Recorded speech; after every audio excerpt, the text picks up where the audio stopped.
Hi friends, welcome to Uma competitive Telugu YouTube channel. ఈరోజు మనం ఈ వీడియోలో కొన్ని బేసిక్స్ పాయింట్స్తో పాటుగా మరికొన్ని ప్రాక్టీస్ బిట్స్ చేద్దాం. సో ఎవరికైతే సీరియస్గా ప్రిపేర్ అవుతున్నారో వాళ్ళు కంటెంట్ ఫుల్ మార్క్స్ రావాలనే ఉద్దేశంతో ఈ వీడియోస్ చేయడం జరుగుతుంది. So please like the video and subscribe my channel and don't skip anywhere in the video. So many important points are covered in this video. So please watch this one. అంటే మనం అన్ని subjects DSC వాళ్ళని చదువుతాం కాబట్టి ఏదో ఒక టైంలో bore కొడితే ఇలా మ్యాథ్స్ అయినా చూస్తే ఎక్కువ సబ్జెక్ట్ మీకు అందించాలనే ఉద్దేశంతో చాలా తక్కువ టైం మాత్రమే చేస్తున్నాను. వీడియో మాత్రం 25 మినిట్స్ వరకే ఉంటుంది. సో మోర్ టైం ఇస్తే మనకి బోర్ కొడుతుంది కాబట్టి ఎక్కువ టైం చేయట్లేదు. సో అర్థం చేసుకోండి. అలాగే మీకు మంచి మార్క్స్ రావాలనే ఉద్దేశంతో ఈ వీడియోస్ అనేది చేయడం జరుగుతుంది. ఓకే అండి, మనం ఈరోజు వీడియో స్టార్ట్ చేద్దాము. ఫస్ట్ మనకి ఈరోజు వీడియోలో రేఖాగణితం నుంచి బేసిక్స్ పాయింట్స్ అనేవి నేర్చుకుందాం. రేఖాగణితం సంబంధించి మనకి రేఖాఖండము, కిరణము, సమాంతర రేఖలు, సమృద్ధ పటాలు మొదలైన ప్రాబ్లమ్స్ అనేవి ఉంటాయి కాబట్టి మనం ఈ పాయింట్స్ అన్నీ నేర్చుకోవాలి. ఫస్ట్ వన్, బిందువు అంటే ఏంటో చూద్దాం. బిందువు అంటే ఏదైనా ఒక పాయింట్ ఇలా డాట్ పెట్టినప్పుడు దాన్ని బిందువు అంటాం. దీన్ని ఏబి అలాగా ఎంఎన్ లేకపోతే ఓజెడ్ అనే ఏదైనా ఒక లెటర్స్తో ఇండికేట్ చేస్తాము. ఓకే, నెక్స్ట్ సరళ రేఖ అంటే మనకి ఎండ్ పాయింట్ ఉండదు, అలాగే స్టార్టింగ్ పాయింట్ కూడా ఉండదు. ఇలా పాయింట్స్ అనేవి ఉండవు, ఇది ఇన్ఫినిటివ్గా వెళ్ళిపోతుంది అనమాట. ఇలాంటి వాటిని సరళ రేఖ అంటారు.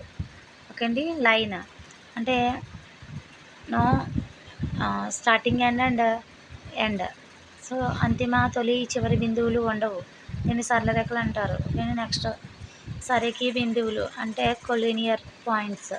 కొలీనియర్ పాయింట్స్ అంటే ఒకే రేఖ మీద ఉండే పాయింట్స్ మనం కొలీనియర్ అంటారు. ఇక్కడ చూడండి, ఈ లైన్ మీద డిఈజిహెచ్ అనే లైన్స్ ఉన్నాయి, వీటిని కొలీనియర్ పాయింట్స్ అంటాం అన్నమాట. నెక్స్ట్ వన్, సమతలం అంటే ప్లేన్. ఓకే అండి, ప్లేన్ అంటే ఒక చదునైన ప్రదేశం. ఇక్కడ ఆల్ఫా, బీటా, గామా అనే అక్షరాలతో మనం ఇండికేట్ చేస్తారనమాట. నెక్స్ట్ సతలీయ బిందువులు.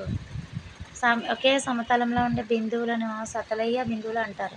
ఇక్కడ ఇది ఒక పారలోగ్రామ్ ఉంది కదండి, క్వాడ్రిలేటరల్ అంటే దీన్ని A, K and N points inside the quadrilateral, ఈ లోపల ఉన్నాయి.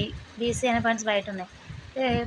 ఈ ఒకే సమతలంలో ఉన్న పాయింట్స్ని మనం సతలీయ బిందువులు అంటారు. నెక్స్ట్ సతలీయ రేఖలు అంటే ఒకే సమతలానికి చెందిన రేఖల్ని సతలీయ రేఖలు అంటారు. ఇక్కడ ఎల్ అనే లైన్, ఎన్ అనే లైన్ కూడా ఇక్కడ ఈ ప్లేన్ ఉంది కదండి, పారలోగ్రామ్ ప్లేన్, దానిలో ఉందన్నమాట. ఎం అనేది వైట్ ఉంది.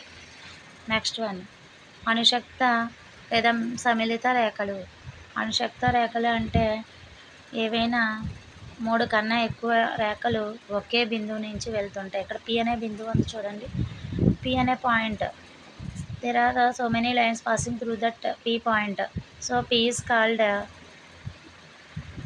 ఏమంటారు, మిళిత రేఖలు లేదా అణుశక్త రేఖలు అంటారు. ఓకేనండి, అంటే పాయింట్ ఆఫ్ ఇంటర్సెక్షన్. ఓకే అండి, పి, ఈ రేఖలు పోయే బిందువుని అణుశక్త బిందువు లేదా మిళిత బిందువు అంటారు. ఎల్ఎంఎన్ఓ అనేవి మిళిత రేఖలు. ఓకే అండి, అంటే ఇంటర్సెక్టింగ్ లైన్స్ అన్నమాట. నెక్స్ట్ పి అనేది మిళిత బిందువు, ఇంటర్సెక్టింగ్ పాయింట్. నెక్స్ట్ వన్, కిరణము అంటే ఒకే ఒక తొలి బిందువు, ఒకే స్టార్టింగ్ పాయింట్ ఉంది దీనికి, అలాగా చివరి ఎండింగ్ పాయింట్ లేదు, దీన్ని రే అంటాం. ఓకే అండి, ఎగ్జాంపుల్ సన్ రేస్ లేకపోతే బల్బ్ నుంచి వచ్చే రేస్, అవన్నీ కూడా రేస్కి ఎగ్జాంపుల్స్ అన్నమాట. నెక్స్ట్ వన్, కోణము ఒకే ఒక తొలి బిందువును ఉమ్మడి బిందువుగా కలిగిన 2 కిరణాల సమ్మేళనం. అంటే ఇక్కడ ఒక బిందువు ఉంది, ఒక పాయింట్ నుంచి ఓబి అనే రే వెళ్తుంది, ఓఏ అనే రే వెళ్తుంది. ఈ రెండిట్ల మధ్య ఉండే యాంగిల్ అన్నమాట, ఈ యాంగిల్ అంటారు, కోణము అంటారు అన్నమాట, తీటాని. యాంగిల్ ఏఓబిని తీటతే సూచిస్తారు. ఓకే అండి. నెక్స్ట్ వన్, ఆసన్న కోణాలు అంటే పక్క పక్కన ఉండేటువంటి కోణాలు అన్నమాట. ఒక ఉమ్మడి శీర్షం ఉంటుంది, అంటే ఇక్కడ ఏ. ఒకే ఒక ఉమ్మడి కిరణము కలిగిన రెండు కోణాలను ఆసన్న కోణాలు అంటారు. ఈ పటంలో ఏ అనేది ఉమ్మడి శీర్షము, అలాగే ఉమ్మడి భుజం లేదా కిరణం ఏబి, లేకపోతే ఏబి రే.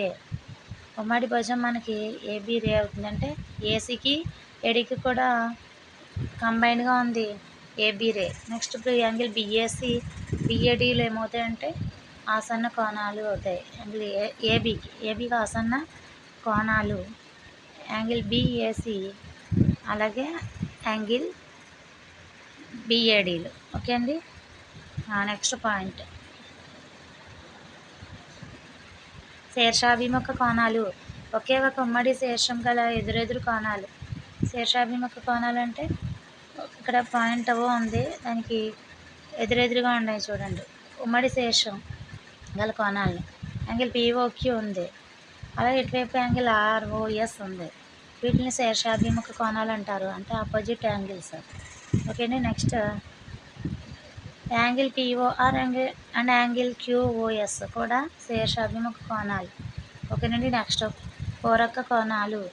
పూరక కోణాలు అంటే ఆల్రెడీ ముందు వీడియోస్లో ఈ బిట్స్ మాత్రం వచ్చాయండి. పూరక కోణాలు అంటే సమ్ ఆఫ్ యాంగిల్స్ 90 degrees అవ్వాలి, రెండు కోణాల మొత్తం 90 degrees అవ్వాలి.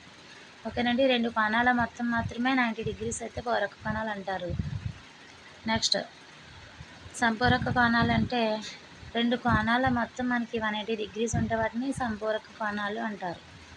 నెక్స్ట్ లంబ రేఖలు అంటే పర్పెండిక్యులర్ లైన్స్, అంటే ఏవైనా రెండు రేఖలు మధ్య, అంటే ఈ ఎల్ అనే లైన్ ఉంది, ఇక్కడ ఎం అనే లైన్ ఉంది, ఈ రెండింటి మధ్య ఉండే యాంగిల్ అనేది 90 degrees ఉంటుంది, వాటిని పర్పెండిక్యులర్ లైన్స్ లంబరేఖలు అంటారు.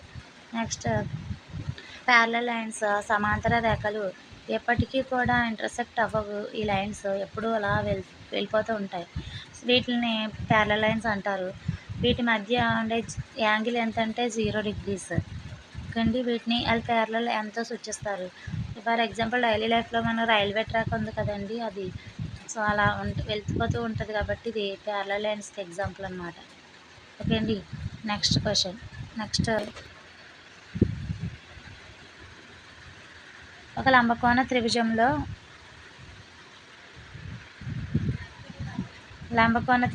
ఒక కోణం 90 degrees ఉంటుంది, మిగిలిన కోణాలు మనకి అల్ప కోణాలు, వీటి మొత్తం కూడా 90 degrees ఇది. నెక్స్ట్ అల్పకోణ త్రిభుజంలో 3 కోణాలు అల్ప కోణాలు, అంటే ప్రతి ఒక్కటి కూడా 90 degrees కన్నా తక్కువగా ఉంటుంది అన్నమాట. ఓకే అండి. ఓకే. Next one.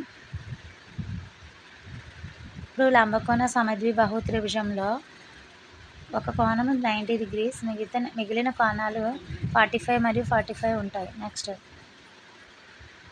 విషమబాహు త్రిభుజంలో 3 భుజాలు ఒకదానికొకటి అసమానంగా ఉంటాయి, 3 కోణాలు కూడా అసమానంగా ఉంటాయి అన్నమాట. ఇది విషమబాహు త్రిభుజం, అంటే 3 కోణాలు మరియు 3 భుజాలు కూడా అన్ఈక్వల్గా ఉంటే దాన్ని విషమబాహు త్రిభుజం అంటారు. స్కాలిన్ ట్రయాంగిల్ అన్నమాట. నెక్స్ట్ సమద్విబాహు త్రిభుజంలో 2 భుజాలు సమానంగా ఉంటాయి. సమద్విబాహు అంటే 2 భుజాలు మాత్రం సమానంగా ఉంటాయి, వాటి ఎదురెదురుగా ఉండే కోణాలు, అంటే దీని ఆపోజిట్ యాంగిల్ ఈ సైడ్కి, అలాగే ఈ యాంగిల్ యొక్క ఆపోజిట్ సైడ్స్ ఈక్వల్గా ఉన్నాయి కాబట్టి. సో సమద్విబాహు త్రిభుజంలో 2 భుజాలు సమానంగా ఉంటాయి మరియు ఎదురెదురు కోణాలు కూడా సమానంగా ఉంటాయి. Next one. సమబాహు త్రిభుజంలో త్రిభుజ అంతర్కోణము 60 degrees. సమబాహు త్రిభుజంలో అన్ని కోణాలు కూడా 60 degrees ఉంటాయి, బాహ్య కోణం మాత్రం 120 degrees. అలాగే సమబాహు త్రిభుజ భుజము ఏ అయితే ఎత్తు √3/2a మరియు వైశాల్యం √3/4a². ఓకేనండి. నెక్స్ట్ మరికొన్ని ఫార్ములాస్ చూద్దాము. త్రిభుజంలోని కోణాలు మొత్తము 180 degrees లేక ఒక సరళ కోణము లేదా 2 లంబ కోణాలు. నెక్స్ట్ సమబాహు త్రిభుజ కోణాలు 60 degrees మరియు 60 degrees. మరియు 60 డిగ్రీస్. సమబాహు త్రిభుజంలోని ప్రతి కోణము 60 డిగ్రీస్ ఉంటుంది. నెక్స్ట్ లంబకోణ సమద్విబాహు త్రిభుజంలో ఒకటి లంబకోణము మరియు రిమైనింగ్ 2 కూడా 45, 45 ఉంటాయి. సమబాహు త్రిభుజ భుజాలు ఎప్పుడు కూడా కోణాలు సమానం కాబట్టి భుజాలు 1:1:1 రేషియోలో ఉంటాయి. నెక్స్ట్ 30 డిగ్రీ, 60 డిగ్రీ, 90 డిగ్రీ కోణాలు కలిగిన త్రిభుజ భుజాల నిష్పత్తి ఎంత? 1:3:2. అలాగే 45 డిగ్రీస్, 45 డిగ్రీస్, 90 డిగ్రీస్ కోణాలు కలిగిన త్రిభుజ భుజాల నిష్పత్తి 1:1:2. ఇవన్నీ కూడా చాలా ఇంపార్టెంట్ ఫార్ములాస్ అండి. Please note it in your notebook. చతుర్భుజంలో కోణాల మొత్తం 360 డిగ్రీస్ లేక 2 సరళ కోణాలు. ఓకేనండి. నెక్స్ట్ n భుజాలుగా కలిగిన ఒక సమృద్ధ బహుభుజి కోణాల మొత్తము n భుజాలు కలిగిన బహుభుజి యొక్క కోణాల మొత్తం అడిగితే 2n-4 × 90 డిగ్రీస్. ఓకేనండి. నెక్స్ట్ n భుజాలు కలిగిన క్రమ బహుభుజి అంతర కోణం అడిగితే 2n-4/n × 90 degrees. Next one n భుజాలు కలిగిన ఒక క్రమ బహుభుజి యొక్క అంతర కోణము 2n-4/n × 90. n భుజాలు కలిగిన క్రమ బహుభుజి యొక్క బాహ్య కోణం అడిగితే 360/n. ఇవి రెండు కూడా ఇంపార్టెంట్. n భుజాలు కలిగిన బహుభుజి బాహ్య కోణాల మొత్తము 360 డిగ్రీస్. ఓకేనండి. ఫార్ములాస్ అన్నీ నోట్ చేసుకోండి. నెక్స్ట్ కొన్ని ప్రాక్టీస్ బిట్స్ చూద్దాం. ఇప్పుడు రేఖాగణితంలో సంబంధించి ఇక్కడ పక్కన ఇచ్చిన డయాగ్రామ్లో 30 డిగ్రీస్ ఒక యాంగిల్ 50 ఇచ్చారు. అయితే ఇక్కడ ఉన్న బయట ఎక్స్టీరియర్ యాంగిల్ అడుగుతున్నారు. ఇక్కడ ఎక్స్టీరియర్ యాంగిల్ అడుగుతున్నారు. అయితే మనకి ఇది లీనియర్ పెయిర్ ఉంటుంది కదండి, లీనియర్ పెయిర్ అది తీసుకోవాలి. అంటే ఇక్కడ exterior angle equal some of the 2 interior angles అండి. అంటే ఇంటీరియర్ యాంగిల్స్ ఎంత ఉన్నాయి? 30 డిగ్రీస్ + 50 డిగ్రీస్. అవి యాడ్ చేస్తే 80. అది ఎక్స్టీరియర్ యాంగిల్కి ఈక్వల్ అవుతుంది అనమాట. సో మన ఆన్సర్ ఆప్షన్ 1. Next question. ప్రక్కపటంలో యాంగిల్ A + యాంగిల్ C విలువ ఎంత?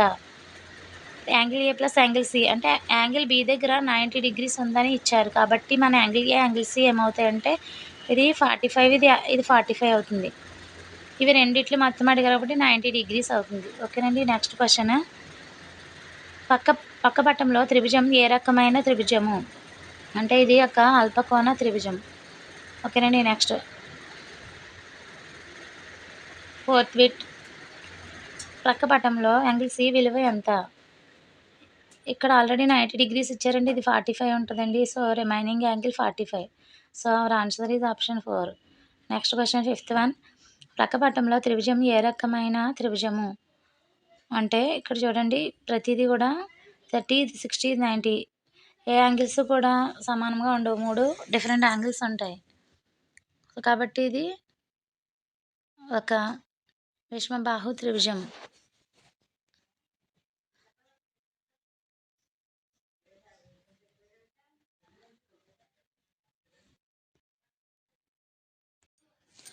Next question. ప్రక్కపటంలో అతి చిన్న భుజం ఏది? ఇప్పుడు ఒకసారి యాంగిల్స్ అన్ని అబ్జర్వ్ చేయండి. 50 డిగ్రీస్, 60 డిగ్రీస్ అండ్ 70 డిగ్రీస్. ఇందులో చిన్న భుజం అంటే చిన్న కోణానికి ఎదురుగా ఏదైతే ఉందో ఆపోజిట్గా దాన్ని చిన్న భుజం అంటాం. యాంగిల్ 50 అనేది చిన్నగానే యాంగిల్. దీనికి ఆపోజిట్ సైడ్ ఏముందంటే AB. So AB is our answer, చిన్న భుజం. ఓకే అండి. నెక్స్ట్ ఈరోజు మనం డైలీ ప్రాక్టీస్ బిట్స్లో భాగంగా మరికొన్ని ప్రాక్టీస్ బిట్స్ చూద్దాం. Next first question. What will be the approximate value of the product? అంటే పై ఇచ్చిన లబ్ధంలో అత్యంత సమీప ఉజ్జాయింపు విలువ ఎంత? ఇక్కడ 0.333 × 0.25 × 0.4999 × 0.125 × 24. ఈ వాల్యూ కోసం ఇదంతా మనం మల్టిప్లై చేసేటప్పటికి చాలా టైం పట్టేస్తుంది. మనకు ఉన్నది తక్కువ టైంలో చేయగలగాలి కాబట్టి మనం సింపుల్గా రాసుకోవాలి ఈ ఫార్ములా, ఈ నంబర్స్ని. సో 0.333 అంటే మనకి 1/3. అలాగే 0.25 అంటే 1/4. 0.49 బార్ అంటే మనం ఎలా రాస్తాం? 49లోంచి రిమైనింగ్ నెంబర్ని సబ్ట్రాక్ట్ చేస్తాం. బార్ లేని నెంబర్ 49 - 4 ఇక్కడ డినామినేటర్లో బార్ ఎన్ని నెంబర్స్ ఉంటుంది అని 9s, బార్ ఎన్ని నెంబర్స్కి లేదో అని జీరోస్ వేసుకుంటాం. దీని నుంచి 45/90 వచ్చింది. క్యాన్సిల్ చేస్తే 1/2 అంటే 0.499 వాల్యూ 1/2. నెక్స్ట్ ఇక్కడ 0.125 అంటే 1/8. ఈసారి మనం ప్రోడక్ట్ చేద్దాం. 1/3 ఇంటూ 1/4 ఇంటూ 1/2 ఇంటూ 1/8 ఇంటూ 24. ఇప్పుడు 8 3 జా 24. ఈ 3 క్యాన్సిల్. రిమైనింగ్ 1 న్యూమరేటర్లో 1 డినామినేటర్ 8 ఉంది. So 1/8 is our answer. Okay అండి. Next question, which will be the smallest fraction among all these. ఇప్పుడు పై ఇచ్చిన భిన్నాలలో కనిష్ట భిన్నం ఏది అని ఇలాంటప్పుడు మనం ఒక షార్ట్ ట్రిక్ అనేది యూజ్ చేసుకోవాలి. దీనికోసం ఫస్ట్ ఈ 2 ఫ్రాక్షన్స్ తీసుకుందాం. క్రాస్ మల్టిప్లై చేయండి. 6 18s are 108, 11 13s are 143. ఇప్పుడు ఏది చిన్నదండి? 108 చిన్నది. కాబట్టి మనకు 108 ఇచ్చిన వాల్యూ 6/11. సో 6/11 అనేది స్మాలెస్ట్. ఈ రెండిట్లో నుంచి 6/11 తీసుకుందాం. తర్వాత నెంబర్ ఏంటి? 15/22. ఇప్పుడు ఇది కంపేర్ చేద్దాం. 6 ఓకేనండి. ఇప్పుడు 6/11 అండ్ 15/22ని కంపేర్ చేద్దాం. క్రాస్ మల్టిప్లై చేయండి ఇలా. 6 22s are 132, 15 11s are 163. ఏది స్మాల్ అండి? 132 స్మాల్. ఈ 132 ఇది ఏది వచ్చింది? 6/11 వచ్చింది. సో మళ్ళీ 6/11 తీసుకుని ఇంటూ 19/36తో కంపేర్ చేయాలి. మళ్ళీ క్రాస్ మల్టిప్లై చేసుకోండి. 6 36s are 216 and 19 11s are 209. ఏది స్మాల్ అంటే 209, అంటే 19/36 ఈజ్ ద స్మాల్. మళ్ళీ ఈ 19/36ని 5/6ని కంపేర్ చేయాలి. Again cross multiplication. 19 6 are 114, 536 are 180. Which is small? 19/36, ఎందుకంటే 114 కాబట్టి. సో అన్నిటికన్నా మనకి స్మాలెస్ట్ ఫ్రాక్షన్ ఏది వచ్చిందండి? 19/36 ఈజ్ ద స్మాల్. ఇలా మనం ఈజీగా చేయొచ్చు. Next question, 478.478 bar plus 847.84 bar equals to value. దీనికి మనం ఇక్కడ 478.478ని బార్ తీసి ఎక్స్పాండ్ చేసి రాయండి. మనకి 478 ఏవి నెంబర్స్ రిపీట్ అవుతాయంటే 478. అలాగే 847 రిపీట్ అవుతుంది 84. అవి రాసాక ఎడిషన్ చేయండి. సో 8 + 4 అలా ఎడిషన్ చేస్తే మనకు వచ్చిన ఆప్షన్ 1326.326963. ఇంకా రౌండింగ్ ఆఫ్ చేసినట్టు. ఇంకా ఇది option 4 is the correct one. ఓకేనండి. Next question, √10 √10 plus √25 plus √121 equals to how much? దీనికి ఫస్ట్ మనం లోపల నుంచి రూట్స్ చేసుకుంటూ రావాలి. ఇక్కడ √10 √25 అలా ఎస్టీ చేసుకోండి. 121 √11 నెక్స్ట్ ఇవి రెండు యాడ్ చేయండి. 36 వస్తుంది. అప్పుడు √10 ప్లస్ √36. 36కి రూట్ ఎంత అంటే 6. సో ఈ 10 + 6 16. √16 is the 4. Option 1 is the correct answer. ఓకేనండి. Next question, if √3n equals to 729 then the value of n is. ఇప్పుడు స్క్వేర్ రూట్ ఆఫ్ 3n 729 అయితే అని విలువ ఎంత? Question English medium and Telugu మీడియంలో ఇచ్చానండి. సో ఇద్దరికి యూజ్ అవుతుందని. So please like the video, please share the video to your friends. Video నచ్చినట్లయితే please comment in the comment section. అలాగే మంచి వీడియోస్ కోసం ప్లీజ్ ఇంకా ఎక్కువ చేయండి అని ఒక ఎంకరేజ్మెంట్ అనేది ఇవ్వండి చాలు. ఓకేనండి. Next, square root of 3n is equal to 729 అంటే 729 27 స్క్వేర్ అని రాస్తాం. సో ఇక్కడ బోత్ సైడ్స్ స్క్వేర్ చేయండి. 3n వస్తుంది. స్క్వేర్కి రూట్కి క్యాన్సిల్ అయిపోయి 27 స్క్వేర్కి మళ్ళీ మనం స్క్వేరింగ్ చేసినప్పుడు 27/4 అవుతుంది. So 3n equals to 27 again 3³ అని రాయొచ్చు. సో ఇప్పుడు bases equal, exponents also equal. So n is equals to 3 4 జార్ 3 × 4 జార్ 12. సో n ప్లేస్లో ఎంత ఉందంటే మనకి 12 కాబట్టి option 4 is the correct one. Okay అండి. Next question, if 53/x equals to √169/289 the value of x is. దీనికోసం మనం 52/x equals to √169 is the 13 and 289 is 17. Then you cross multiplied, you get 13x equals to 52 × 17 multiply చేయండి. Next we get the answer x 68. Okay అండి. మనకి maths ఇంత స్లోగా చెప్తున్నారండి అని అనుకోవచ్చు. కాకపోతే మనం ఎక్స్ప్లెయిన్ చేస్తున్నాం కాబట్టి టైం తీసుకుంటుంది. ఎక్కువ ప్రాక్టీస్ చేసినప్పుడు మీకు ఫాస్ట్నెస్ అనేది వస్తుంది. ఓకేనండి. We go into next question. For what value of star the statement star by 15 into star by 35 is true? అంటే ఇక్కడ స్టార్ ఏ విలువకు ఇచ్చిన ఆన్సర్స్లో అవి ట్రూ అవుతుంది, సత్యము అన్నాడు. మనం స్టార్ ఇంటూ స్టార్ పైన స్టార్ స్క్వేర్, ఓకే అండి. అండ్ డినామినేటర్లో 15 ఇంటూ 135 ఈక్వల్ చేస్తే 2025 వస్తుందండి. అంటే మనకి ఈక్వల్స్ టు 1 అనేది సత్యం అన్నారు. ఇక్కడ ఈక్వల్స్ టు 1 ఉంటుంది క్వశ్చన్లో. సో మనకి ఇక్కడ star square equals to 15 into 135 అయింది. సో స్టార్ కావాలంటే square root of 2025 45 is the answer. Okay అండి. Next question. √5 equals to 2.2361, √3 equals to 1.7321, then find 1/√5 minus √3. ఈ వాల్యూ ఫైండ్ అవుట్ చేయాలంటే మనకి రేషనలైజేషన్ చేయాలి ఈ నెంబర్ని.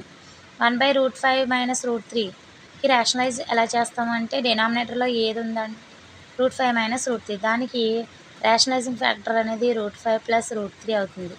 ఓకే అండి. ఇవడానికి మనకు 9th క్లాస్లో ఉండేవి సర్ట్స్. ఓకే అండి. నెక్స్ట్. సో రేషనలైజింగ్ ఫ్యాక్టర్ ఇది కాబట్టి న్యూమరేటర్ని డినామినేటర్ని మల్టిప్లై చేసేస్తే మనకి ఏమొస్తుందంటే న్యూమరేటర్లో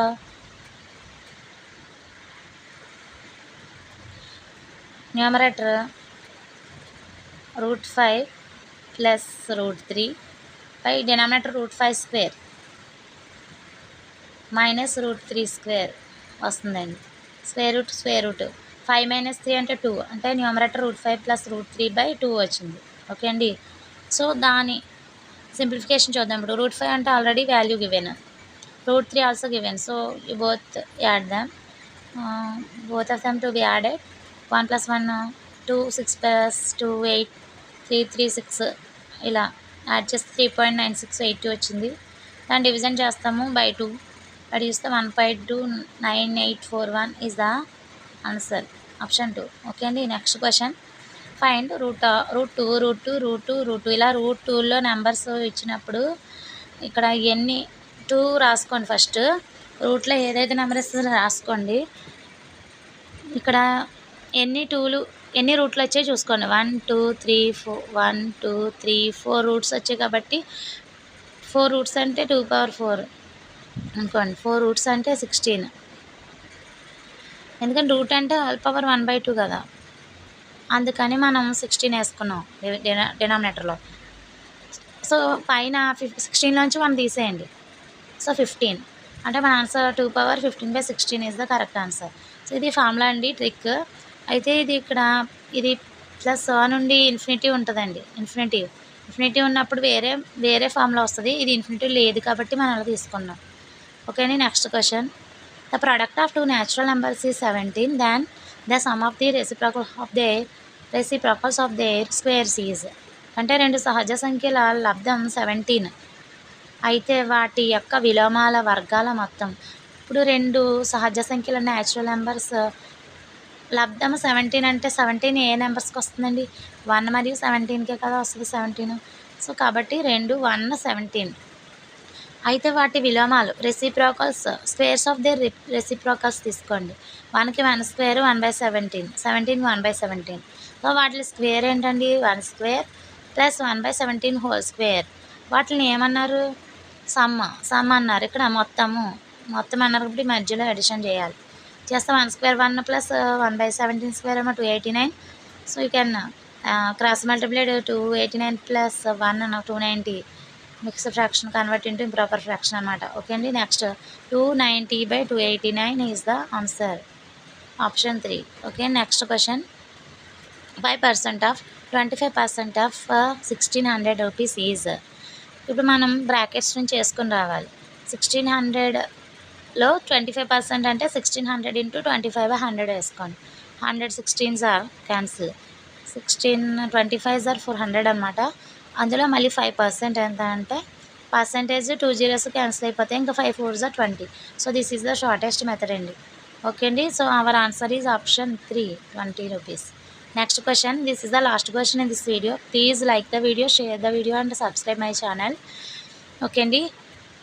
while a student has to multiply a number by 5/3 but mistakenly multiplied by 3/5, then what will be the error?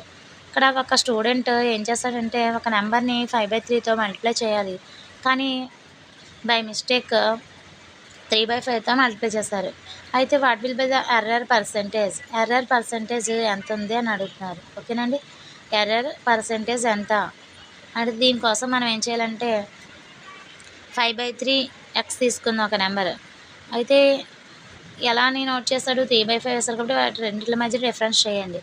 5/3 X minus 3/5 X అంటే 15 ఎల్సిఎం. సో 3 5 జర్ 15, 5 5 జర్ 25 మైనస్ 5 టేబుల్లో 15 5 3 times, ఆ 3 3 జర్ 9x. Subtraction చేస్తే 16/15x. అంటే ఇప్పుడు ఎర్రర్ 16/15 ఉంది. అయితే ఎర్రర్ పర్సంటేజ్ ఇక్కడ అడుగుతుంటా. So కాబట్టి ఎర్రర్ పర్సంటేజ్ అంటే 16/15x. ఎంతలో ఎర్రర్ పర్సంటేజ్ అండి, స్టార్టింగ్ తను తీసుకున్న దాంట్లో కాబట్టి 5/3 ఎక్స్ వేసుకోవాలి, ఇంటూ పర్సంటేజ్ కాబట్టి ఇంటూ 100 చేయాలి. ఓకేనండి. సార్ నెక్స్ట్ ఇప్పుడు ఏమవుతుందంటే ఎక్స్ క్యాన్సిల్, 3 టేబుల్లో 3 5 జర్ 15, 5 5 జర్ 25, ఈ 25 100లో 4 టైమ్స్ అంటే మనకి 16 4 జర్ 64 ఇస్ ద ఆన్సర్. ఓకే అండి. So thank you for watching.